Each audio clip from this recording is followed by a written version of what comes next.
All right, everybody. Thank you so much for tuning back in with my Louisiana election forum on my show, William Wallace for America. I'm getting a guest on now that wasn't able to make it earlier. I rescheduled it because I want you all to get to know him and more about the candidates that are running for office. With me right now is Tim Kerner Jr. in Lafitte, Louisiana, right? Yes, sir. Thank you for having me on, William. Well, you've been the mayor there for quite some time, haven't you? Yeah, a little over 3.5 years. But I was served as mayor through Hurricane Ida, Zeta, and the coronavirus. So it was felt like 20 years, but of experience. But yeah, it's been a little over 3.5 years. Yeah, I didn't think about that. That was your first political office, right? It was, yeah. And look, my election for mayor would lasted about 8 months because the corona kept pushing it back. So, unfortunately, I became an experienced campaigner, but it's benefiting me right now. So what's interesting to me that I'll point out is that you ran for office, your first time running for office, and you get in as mayor of a, I'm gonna put a little big town, because while Lafitte may be small in stature, it's very, or small in size rather, it's large in stature. I mean, you guys, the people down there are not only big thinkers, big doers, but the people in Lafitte, bring a lot of our shrimp into the state. So it's a big industry, big people, big thoughts, big minds, little town. You get in there, you get hit with Corona, you get hit with two hurricanes. My goodness, and you were able to be successful at it while you're doing all that. Is that right? That's right. Look, a small town doesn't mean small accomplishments. And look, That's right. That's yeah. people don't realize that Lafitte's a small place, but we bring in over 500,000 of people, tourists every single year to come to our swamp tours, come to our charter businesses. And what they do is they don't just eat in Lafitte; they eat all over the West Bank. They eat all over the East Bank and New Orleans area. So this is a place that people around the world want to see, and it's beautiful. I like to compare it to. Colorado has mountains. We have beautiful wetlands here in Louisiana. Lafitte is really the place that highlights it. Something that I think you can associate with, when anybody ever talks about the swamp, they talk about the DC swamp, they talk about the Baton Rouge swamp, they always like to talk about the swamp being a bad thing. I always tell people, wait a minute, when you're in Louisiana and maybe even in Lafitte, the swamp is a beautiful place. It's an estuary of nature and beauty. It's not a bad thing, but it's the stuff that I guess goes on around the swamps, that causes us problems. And is that why you're choosing to go from being a mayor to being a state senator? Yeah, well, I want to say one thing about the swamps. When you're in the swamps in the Lafitte area, you want people to make a living and do well and live off the land. When you talk about the Baton Rouge swamp and the DC swamp, we don't want people getting filthy rich in the swamp. And I think that's a big issue right now. It's ruled by power, where you see certain families and people getting big government contracts that's in government, and that's something we need to put a stop to. And hopefully this race is the beginning of that. So let's talk about this. So what did you do before you were mayor? So I was a prosecutor before. Look, I worked under John Young and his administration for quite a bit. Then I decided to go to law school. So I went to law school part time. I clerked for Supreme Court Justice Weimer for a short time, and then I also clerked for Judge Jeff Johnson in Livingston. Then I finished up law school, and I became a prosecutor. I was a federal a prosecutor in training, and then I was elevated to child support prosecutor for the 24 JDC. And then I left that to run for mayor, and where I won 95% of the vote. So, I've been very busy, and look, my heart was always in the public service. My two heroes, really three, is my father and my grandfather, that devoted their entire life to helping others. They're some of the best men, capable men that I think could have did well financially in life, but decided to instead work for the people. So it's something I always wanted to do. I looked up to them. They're two greatest men that I've ever known. So, and my uncle Reggie too. And that's something I always wanted to serve the public in some capacity. I didn't know if that was going to be a prosecutor for 30 years or a mayor or senator, but I wanted to do it. And look, if I feel that I could do a better job than a person in there, or if that specific office needs me, then I'm going to run for it and try to win and try to do a good job for the people. Well, Mayor, I didn't know you were an attorney. This is some good information about you. So what tells me even more. I just thought you were a family legacy that And now, of course, I'm saying this way. I don't mean it in Oh, really, you're a family legacy.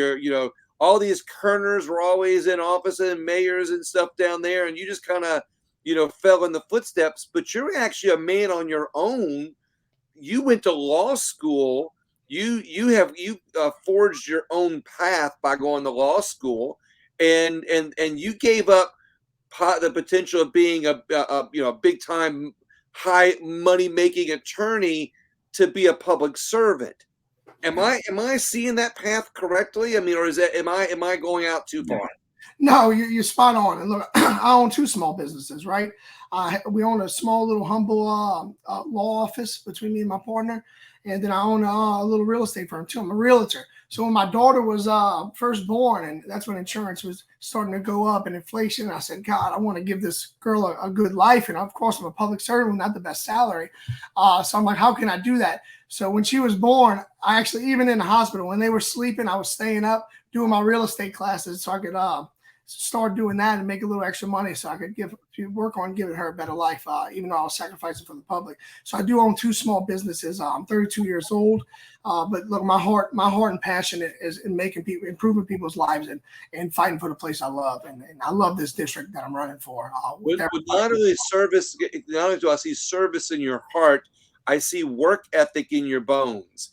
And I think that work ethic, having a good work ethic, is key to not only our communities but to our society. And I'd like to commend you on that work ethic. I mean, real estate license, law, going back to law school when you're older in life, and then being able and wanting to be a mayor and serve the people. So what I'd like to know though is why are you jumping from now you're going from mayor, your law firm, and you're going to a much bigger office. You're going to a state senator. What is the catalyst to get you to run for senator? And I look on my platform. I like to be respectful. I like to keep it about you and keep it positive. And so I would love to hear why you decided to run for office for state Well, senator. look, first I wanted to say, go back to your previous point.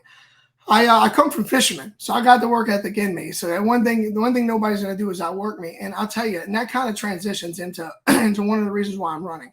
Uh, I believe this district. I mean, look, around the country, people are struggling. Louisiana, we're last in everything, and especially in this district, we life is too hard in this district for the potential we have. So I feel that we're really on a perilous course. We're losing so many people, and because of my work ethic and because of my passion to do this, I know I'm going to fight in there with the urgency that the time calls for, which I haven't seen. I haven't seen from the current senator. I haven't seen from many people up there. People's lives are at stake. People are actually losing their homes because of insurance rates. Fishermen are actually unable to feed their families and are losing their homes. We are losing young population at an alarming rate. Louisiana is first in the country at losing population, and people are moving out of District 8 more than anywhere else in the country. So I don't feel that these urgent issues are being attacked and really has the voice that it requires to actually make a difference and change them. Look, of course we had our obstacles with hurricanes, but if you look at South Florida, you look at South Texas, even South Mississippi, that share a lot of the same coastal problems, and they're growing. They're showing growth. They have people investing there. They have young families moving there. A lot of the young families that's leaving us and moving to those locations, not going to higher ground, but in many cases going to a different coast that are giving them more opportunity to succeed in their families. So look, I believe District 8 in the state of Louisiana has too much potential, and I want District 8 to lead that new frontier of progress and hope. And I believe we can. I mean, we have so much to offer here. We are the heart, the hands, and the backbone of the state of Louisiana. And really, if you could dig deeper and say the country, because our industry and what our oil and gas does and what our fishermen do to feed the entire country. And right now, we are not highlighting our rich culture. We're not taking care of the people that made the biggest difference into that unique that uniqueness that everyone around the country loves, and the reason why they visit here. You know, you've alluded to a little bit, you know, and I'm gonna bring it up, the shrimping industry, and I think that while Lafitte I know is I don't know how much of a percentage you all have in the shrimping industry for all of Louisiana, but big or small, you know, you guys lead the way down there, and the shrimping industry alone has taken a hit, you know, with foreign shrimp coming in and all the different things coming in. So not only have you been faced with hurricane issues, you're and not only are, and I guess unique land boundary issues, I'll say, for all the land issues that are going on and the economy and outward migration, but also down there your shrimping industry, and then of course, like you said, just the economy in general, and even insurance rates. So knowing all of that, how does that pair up with what you think are the biggest problems for all of Louisiana? And what are those issues that you think you can do something about as a senator instead of a local mayor? Well, look, I'll tell you, the fishing industry, a lot of people tell me, they say, you know, because look, there's a lot of fishermen in Lafitte, Grand Isle, Plaquemines, and also West Wego. A lot of people tell me, hey, there's not enough voters. You got to focus away from that. But what I tell them is they're one of the main reasons I'm running, because their impact is much bigger than their number in votes. And I believe that fully. So I'm going to be the senator that fights for them. No matter how thin their numbers get, I'm going to fight to save that industry. So I'm going to make it a part of my campaign because it's something I believe in. Now, as far as And you know, if somebody's not fighting for it, Mayor, that you know it's going to be foreign companies and foreign countries that come in and take over that industry on our own waters and land. And it's not, look, it's not just a fisherman's crisis. It's a health crisis. The billions of pounds of this farm-raised seafood with things that are illegal in the United States that you cannot consume because they're dangerous are being fed throughout the entire country, billions of pounds. So it's a massive, massive issue. But look, the biggest threat to Louisiana right now, specifically District 8, is the economy. We have so much red tape. I mean, let's just start there. You know, that's why it's almost one thing. Being mayor of a local municipality really prepares you almost for this step, because you get this internal knowledge that it's hard for people it's hard for people to start a business.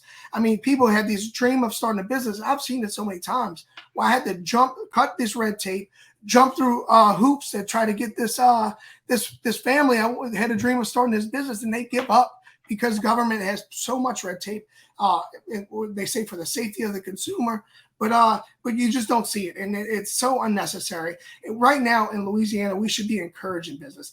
Even our exemptions for different industries. Let's say take the oil and gas for instance. So we have our most loyal industries, right? They start getting taxed after 10 years. They start getting the exemption ends. So the people that's most loyal to Louisiana, we punish them and give them an incentive to go to Texas, to go to Mississippi, to go somewhere else where they'll get treated fairly. And that doesn't help keep the jobs we have. And you're seeing the impact of that. The Avondale shipyard that shut down years ago, the big plant in Plaquemines. You're seeing people leave because we're not having a system that encourages business, that new businesses. We don't have a system in place that encourages the businesses that are loyal to us to continue to provide these jobs and these resources to people. You know, right now, Louisiana looks at the short impact of things and not the long-term impact of things. And it's hurting right now. And really, in Jefferson Parish in general, you know, you have a bunch of great local leaders that are doing a great job in their specific municipalities. So you have pet project here, pet project here. Right. But you have no strategic vision, collective vision of the West Bank, where somebody is not only utilizing, working with local governments, but with also industries and entrepreneurs and citizens to create public and private co-ops to reduce the risk of investment. That should be the goal, because right now, businesses believe it's too risky to invest here, and we need to change that. And I believe by creating public and private co-ops, you don't just get investments, but you get quality investments, because there's different rules to get here, to get those different grants, to get those tax reductions. So that's what I want to see more of. They did it in Brooklyn, you know, not to be too long-winded, but when you used to go to Manhattan, you didn't go to Brooklyn unless you was worried about your life. Now, if you go to Manhattan and you don't go to Brooklyn, you're making a mistake. You know, it's been done. It's been done in Massachusetts. It's been done in a lot of states that is really succeeding a lot more than us, and it's been done in areas that were in the worst shape. And guess what? District 8's primed for that. And I believe we could do it. And I believe we could really transform this district. And that's why I'm in this race. Like you can make District 8 a destination to go, someplace to go to, instead of just being, down in Louisiana, someplace that you go to occasionally to get, some redfish or some shrimp, right? Well, yeah, and not even that. I wanted this to be a destination for young families to come and plant their roots in again. Because right now they're being uprooted. They're leaving. They're leaving at an alarming rate. I want young families to be here. I want my daughter's thinking on her daughter, but I want young families here again. And really, you think about it, and people say, I might dream too big, and I'll say they don't dream big enough. Like my opponent, he says that, I'm not going to promise things I can't do, but why can't we do this? If you think about the West Bank, is grit, with the grit we're known for, the culture, the seafood, the beautiful coast, the potential for kayaking and biking through national parks. And you tell me we can't achieve that. We have all the tools in the world. We have all the people, the hard workers in the world that we can do this, but we need somebody to come up with fresh ideas, to think out the box, and stop the systematic experience that hadn't got us anywhere. I want to move forward a little bit more. When I say that, I mean you've talked about business and industry, get people to come back in. What's another issue or two that you think is important to not only bringing back your district to what it could be, and by dreaming big? And I love that. If you don't dream big, nothing's going to happen. If you don't try, nothing's going to happen. If you don't do something, you're going to keep getting what you're getting. But what do you think are one or two other things that you can do as a senator to be able to help improve not just your area? Because you got to keep in mind you're a cog in the wheel. Mm-hmm. In the Senate, you're going to be one of 39 people that you're going to be fighting for your district, and there's a lot to say about that. You'll be fighting for not just your district. You got to fight with other senators and other legislators to be able to move the needle for all of Louisiana. So what are one or two more issues that you think you can do as senator to help not only your district, but the state of Louisiana? Yeah, look, there is a ton. We're last place in just about everything, William. So look, there's laws that we need to clean up. I'm not going to on a just as important but a smaller scale that people don't talk about as much. Right now, if you're a kid that let's say a kid shoots another kid, that kid gets an attorney.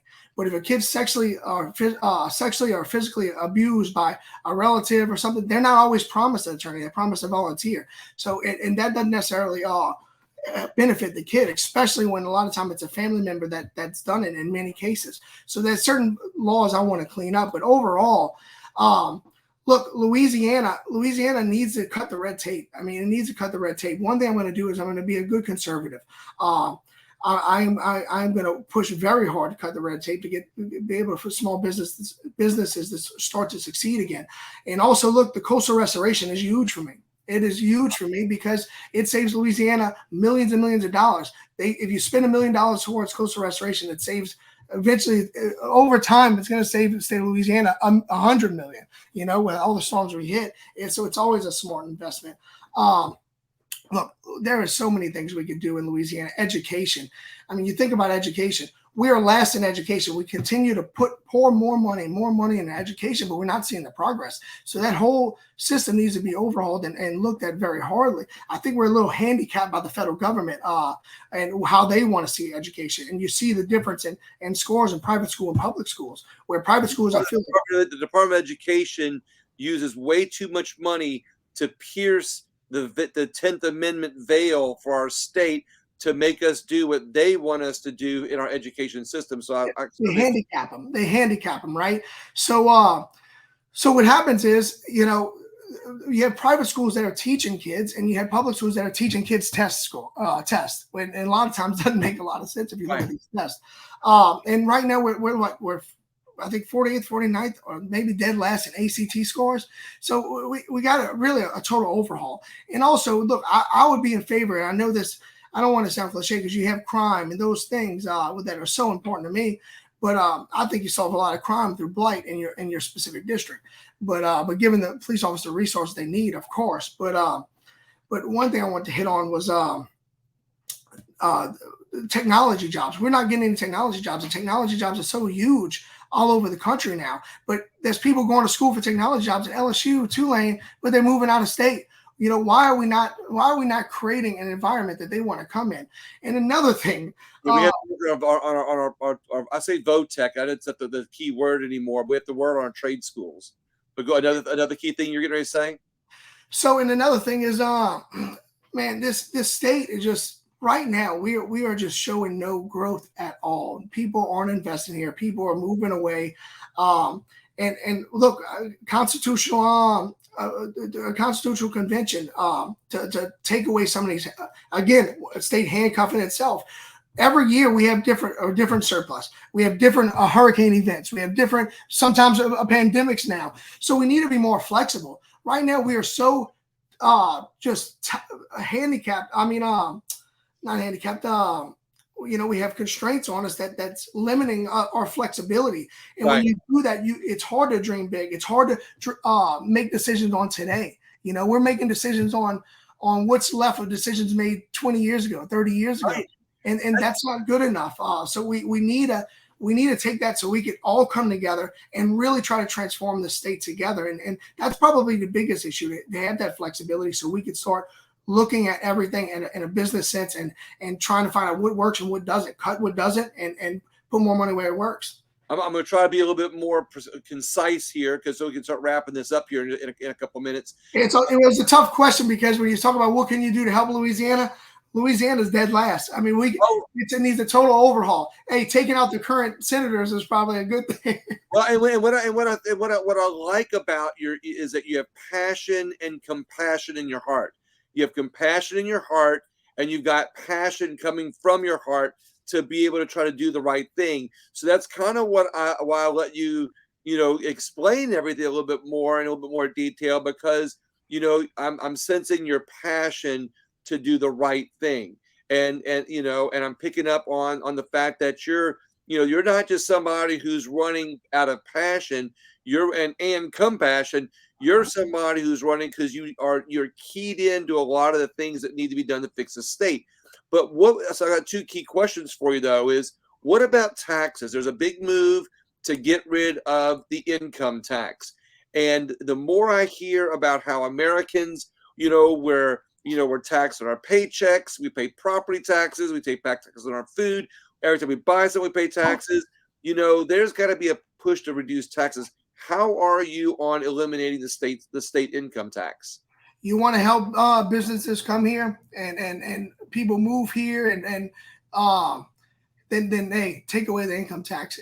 Right now it's working for Texas, it's working for Florida. That's one thing. But we have so many great Republican candidates for governor right now. But one thing I do like with Nelson, the young man that's running, is his stance on eliminating the income tax. It's working for other places, and right now it's hard for Louisianians to make a living right now. It's hard for them to make it. I feel it too. You look at me and my wife looks at our bank account, and we thinking we have one thing, and we check it, and half of it's gone, and maybe one or two trips to the grocery store did it. So I think giving people, I truly believe people know how to handle their money better than government does. Love it. So give people a chance to save, to buy homes, to buy vehicles, give young family a shot. You eliminate the income tax, you're going to see a lot of people move back here. You're going to see a lot of executives in oil and gas and different industries, technology industries, that's going to come down here, want to come down here and save on that. But what that does is it helps businesses, because people are going to be buying more things. Right. It's going to create more jobs that way. So I am 100% in favor of the income tax. Now, look, we got to take a hard look into it, but it can be done. It has been done. We got to stop saying things can't be done in Louisiana. I agree with you. So another quick question for you is, I've on my national show, I talk a lot about where freedom and liberty is under attack in our country, and I think it's under attack in our state too. So how will you put freedom first when it comes to legislation and your actions as a senator when you get to Baton Rouge? Well, right now, I think many people would agree that we're fighting for the very principle of our country, the very principles that we hold dear, that created the most powerful and beautiful country in the world, a country that, although it had its mistakes early on, They developed a government that has slowly progressed and fixed those mistakes throughout the centuries, right? So it's such a wonderful thing. And I truly believe we're fighting for our country right now. So what I'm going to do in my commitment to the people is I'm going to be a good conservative. I'm going to work with our Republican leaders to make good decisions to keep that integrity in our country and make sure we are fighting back against a little bit of the radicalism that's going on. Now, look, I'm a conservative, but I'm a conservative who never hurt a poor man, right? I come from a place, I've been mayor of a place where you have a lot of people that are under the poverty line, a lot of commercial fishermen that work very hard to make a living, and it's tough times right now. There's a lot of people in my district that are struggling. So although I will be a strong conservative, I will look out for them, and I'm running for those people that have been forgotten. So, I want to be a fiscally conservative.